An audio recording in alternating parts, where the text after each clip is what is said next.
Hi friends, this is the fifth video of the video series Forced Vibration of Single Degree of Freedom Systems. Previous to this video, we have derived a result of static deflection of the undamped forced vibration of single degree of freedom systems. And what was the result? The result was delta St is equals to how much? F naught by K. That result we got in the last video, the fourth video. Now in this fifth video, as I told you, I am going to derive one more result. And what is the problem statement?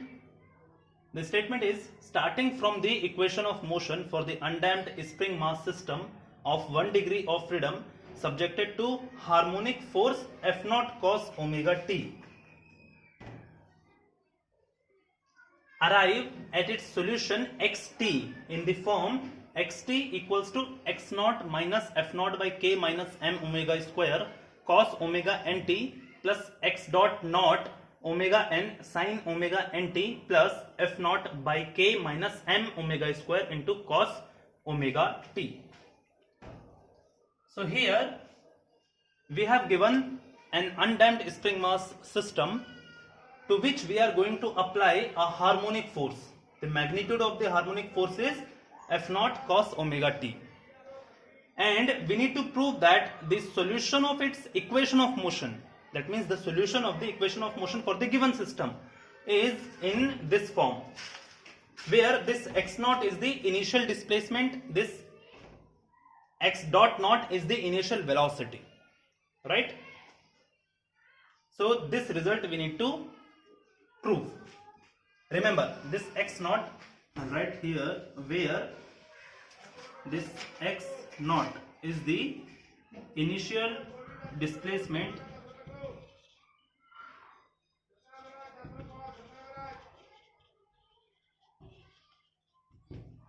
and x dot naught is the initial velocity of the system.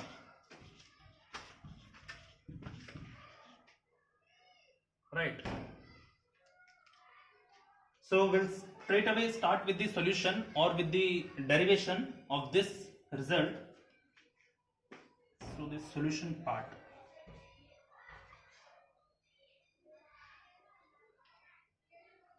Here they are asking the proof or the solution in this form, and they have given the undamped spring mass system of single degree of freedom.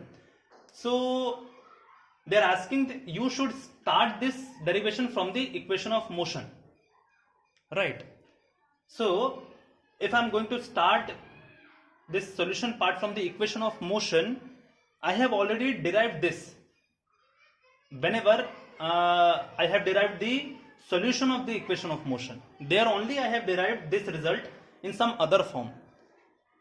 So what I need to do here I need to just apply the initial conditions given to the result which I have already derived, and then I am going to get this result. So it is only two-step problem for me, right? Because I have already derived the solution of this kind of equation of motion. You can recall in video number 2, I think, in video number 2 only, I had derived the solution of equation of motion of an undamped forced vibration of single degree of freedom systems. So there only you got this xt. So what you need to do in that xt only, you need to apply the initial conditions given. That means initial displacement, initial velocity you need to apply to that system. You will get the result in this form. But if the same question is coming in the exam, what you need to do? You need to start from the equation of motion, right? Then you need to get the solution in some form. After getting the solution, you can apply the initial conditions, then you are going to get this one, right? I hope I am clear. So I'll show you the steps in brief how to get the solution, because I already got the solution. I'm not going to just revise that once again. I'll show you the steps how to get the solution of this kind of equation of motion. And my main work will start once I am getting the solution, right? So just see here. So you can recall the equation of motion. These are the steps I am writing to get the initial solution. Then I'll apply the initial conditions given to that solution, and I'm going to get this one, right? So the equation of motion, what kind of system is given? The undamped spring mass system with single degree of freedom. So the equation of motion for an undamped spring mass system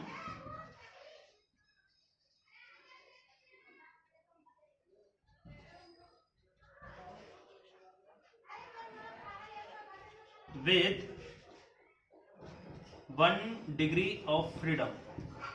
What was the equation of motion? The equation of motion was mx double dot plus kx equals to f naught.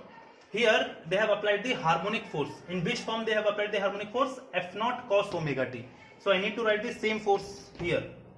They have given the harmonic force as f naught cos omega t. So I am writing my harmonic force as f naught cos omega t only. If instead of this f naught cos omega t they are giving f naught sin omega t, so I'll write here f naught sin omega t. Right. So this is the equation of motion. Now what about the solution of this equation of motion? Solution of the given equation of motion xt. If you can recall, this consists of two functions. One is called as complementary function, another one is called as particular integral. So xt consists of xct plus xpt. Right. So there is a procedure to get the complementary function. There is a procedure to get the particular integral.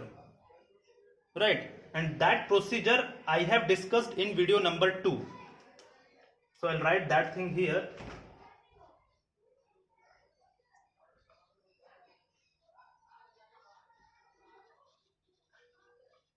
Procedure of finding the values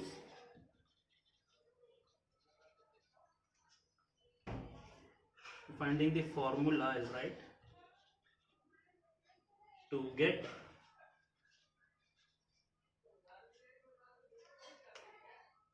better. I'll write it here. It is not coming here properly. So I'm going to write that here. Here. This is the point to note. So I'll mark this one as hash. So the procedure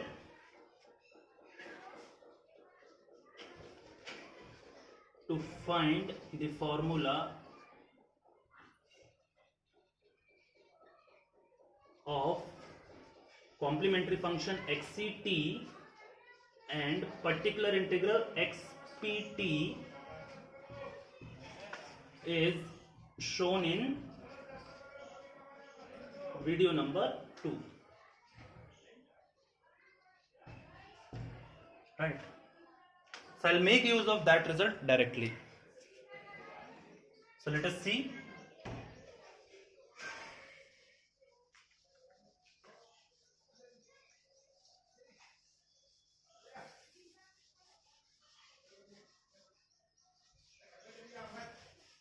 If this question is coming in exam, you need to follow that procedure to get the complementary function formula and particular integral formula.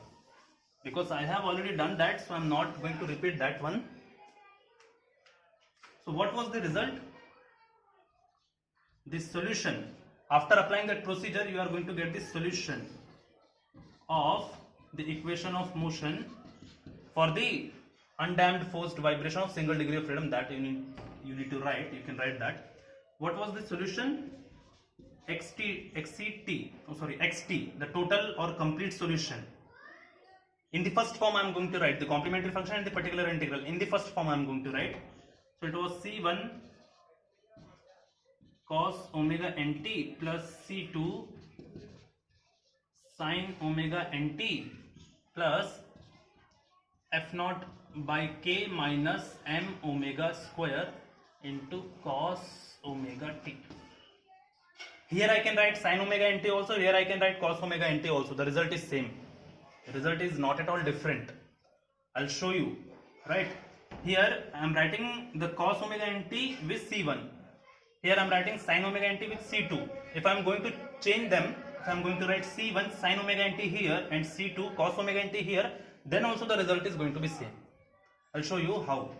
Right. So initially I'm going to take the result in this form. Xt is equals to c1 cos omega nt plus c2 sin omega nt plus f naught by k minus m omega square into cos omega t. Right. Now what I'll do, I'll take x dot t also here only.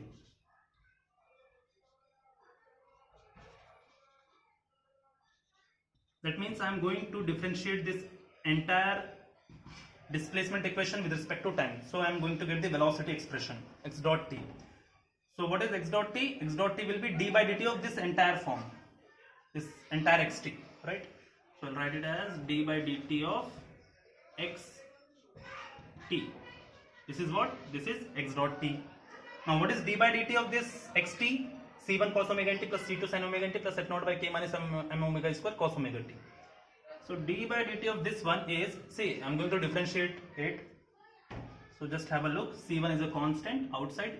What is the differentiation of cos omega nt? This is minus sin omega nt into omega n, right? Plus C2 is a constant. What is the differentiation of sin omega nt? This is cos omega nt into omega n is a constant. Plus here f naught by k minus m omega square is a constant.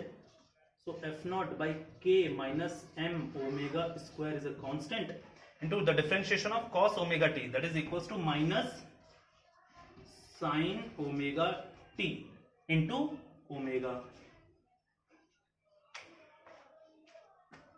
Right. So this is the differentiation. I'll write it properly.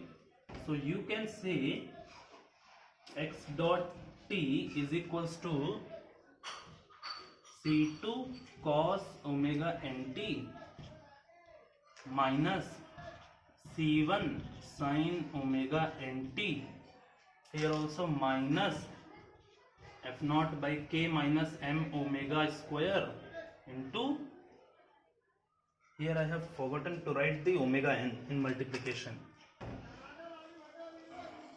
Omega n is there.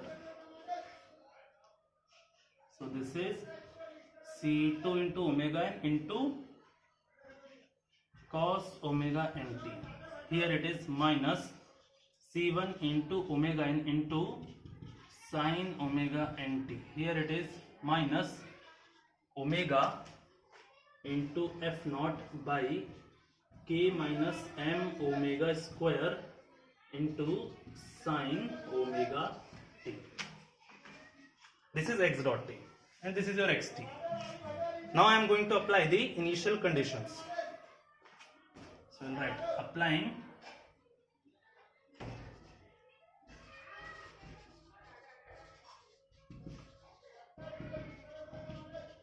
initial conditions. So what are the initial conditions given to you? The initial displacement is given to you as x naught, and the initial velocity is also given to you, that is x dot naught. Two things are given to you. So the initial conditions are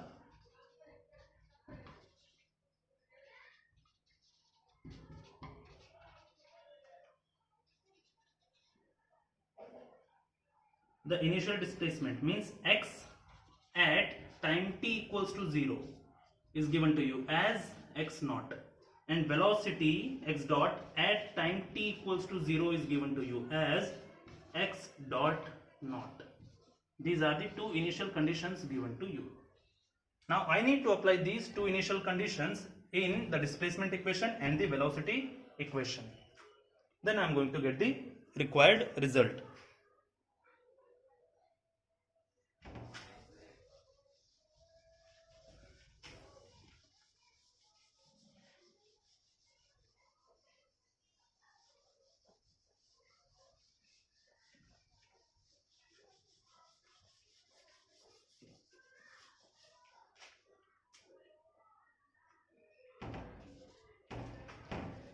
Now I can write the displacement equation as x naught. If I am writing x naught, that means I am writing x at time t equals to 0, right? So in the entire displacement expression I need to put time t equals to 0 there. So I have taken the equation as C1 cos omega nt plus C2 sin omega nt plus f naught by k minus m omega square into cos omega nt. Sorry, cos omega t, that I have taken. So there only I am going to apply t equals to 0. So it will be C1 cos 0 plus C2 sin 0 plus f naught by k minus m omega square into cos 0. Right? Now, this will be, what is the value of cos 0? That is 1. What is the value of sin 0? 0. What is the value of cos 0? 1. So this will be C1 into 1, that is C1 only, plus this will become 0, entire term will become 0, plus this will become f naught by k minus m omega square. Right? And this is equals to what? X naught. So from here I am going to get the value of C1. What is the value of C1 from here? This is equals to X naught minus f naught by k minus m omega square. This is the value of C1. Now I need to get the value of C2. And then after that I am going to apply both C1 and C2 in displacement equation. So this is C1. Now I need to find x dot naught. That means I need to find the velocity x dot at time t equals to 0. So whatever the velocity expression I had, I need to put time t equals to 0 there in that expression. So what was the expression? The expression was C2 omega n cos omega nt minus C1 omega n sin omega nt minus omega f naught by k minus m omega square into sin omega t. That was the expression for x dot.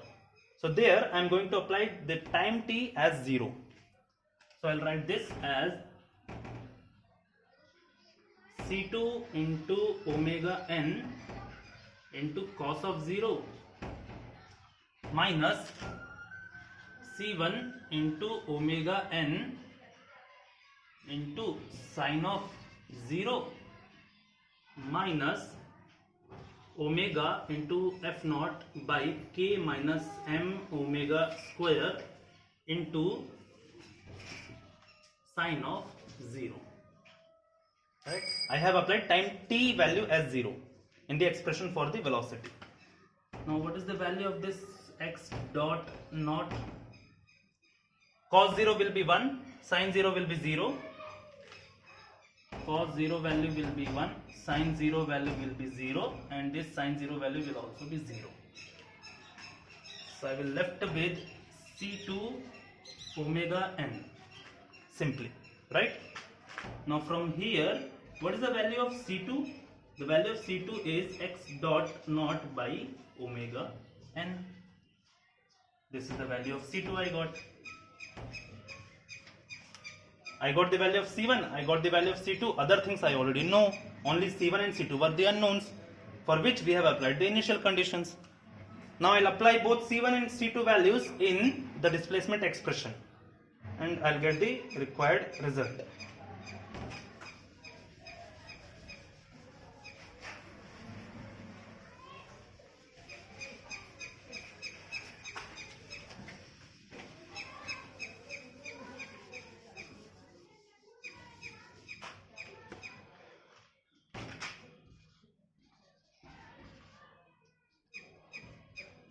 Now putting the values of C1 and C2 in the displacement equation. The displacement equation for the given system.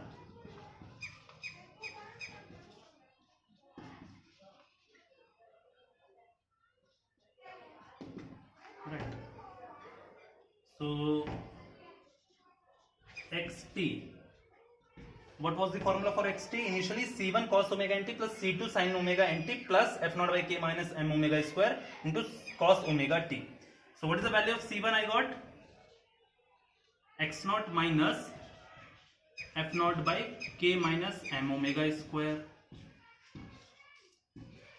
into cos omega nt plus, what is the value of C2 I got? X dot naught by omega n sin omega nt plus f naught by k minus m omega square into cos omega t as it is. So you can see I got my required result, right? So this is the way to get this result. Here you need to remember only one thing, that because I had this solution, so I have just applied the initial conditions to the solution. If this question is coming into the exam, what you need to do? First you need to derive the complete solution xt in the form c1 cos omega nt plus c2 sin omega nt plus f naught by k minus m omega square into cos omega t. So first of all you need to derive that xt, the total solution or the complete solution of the equation of motion. Then you need to apply the initial condition, then you will get the result. What I have done here, I have directly taken the solution of the equation of motion, I have applied the initial conditions, I got the required result. Because I have already got the value of the solution of the equation of motion, this xt, in video number 2, right? So this is the end of the video number 5. We have solved 2 derivations, and now we are going to meet in video number 6 with the new concept. Thank you.